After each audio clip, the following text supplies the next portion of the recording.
అమ్మా అయ్యో బాబోయ్ నాయనా అబ్బా నిజంగా నా దెయ్యం దొడ్డికి పెట్టి చంపేసేలా ఉందిరా నేను తట్టుకోలేను బాబోయ్ అబ్బా నేను తట్టుకోలేనురా బాబోయ్ అయ్యో అబ్బా అమ్మా మళ్ళీ కూడా అంటుంది ఇప్పటికే కడుపు అంతా ఖాళీ అయ్యింది మళ్ళీ అంటే కడుపులో నుంచి బయట పెట్టడానికి బ్లడ్ తప్ప ఇంకేమీ లేదే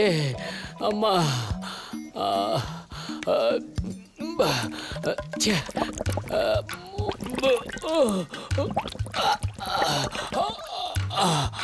అమ్మా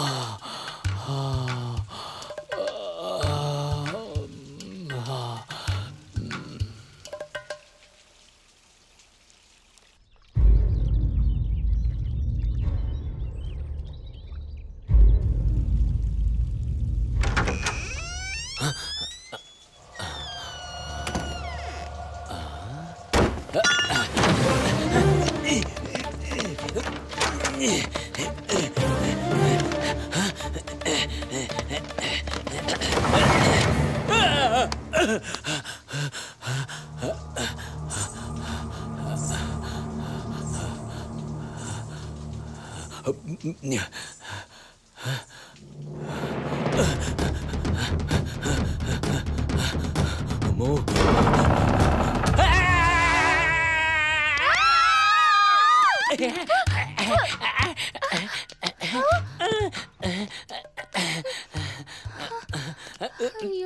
అరే ఏంట్రా ఈ అవతారం ఏమైంది ఏంటాడు దెయ్యం వచ్చిందిరా అవునరా దెయ్యమే వచ్చింది దెయ్యం అంటే మనం యాక్సిడెంట్ చేసిన మాంత్రికురాలేనా అవును అదే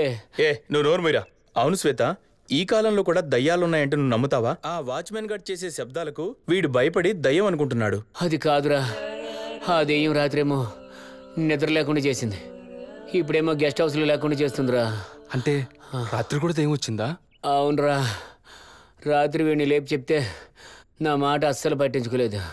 రే ఈ కర్రోడు చెప్పేది వింటుంటే ఆ మాంత్రికురాలు నిజంగానే మన మీద పగ తీర్చుకుంటుందేమోరా ఏంట్రా మీరు కూడా యాక్సిడెంట్ చేసింది నేను అదేమన్నా పగ తీర్చుకోవాలనుకుంటే ఫస్ట్ నన్ను అటాక్ చేయాలి లేదంటే మిమ్మల్ని అటాక్ చేయాలి వాడిని ఎందుకు అటాక్ చేస్తుంది అంటే వాడేదో ఊహించుకుంటున్నాడు అనమాట రే నేను ఎంత చెప్పినా మీరు వినట్లేదు కానీ అది నన్ను ఒకసారి ఒకటి పోయించింది ఇప్పుడేమో రెండు చేపించింది నెక్స్ట్ ఏం చేస్తుందో దానికి మూడొచ్చి నిన్ను రేప్ చేస్తుంది రేపా మానభంగమే ఇన్నాళ్ళు మీ అందరికి తోడున్నారు నాకెవరూ తోడులేరని ఏడ్చావు కదా ఇప్పుడు తోడుగా పైనుంచి అవంతిక కాదు పైకి పోయిన మాంత్రికురాలు వస్తుంది బాగా మజా చేసుకో రండ్రా పోదాం నాకు తోడు లేదన్నందుకు నన్ను నీడలా వెంటాడి దెయ్యాన్ని ప్రేమించాలా అయినా ఈ దెయ్యం నన్ను ఒక్కడినే అటాక్ చేయాలా వీళ్ళని ఎవరిని చేయదా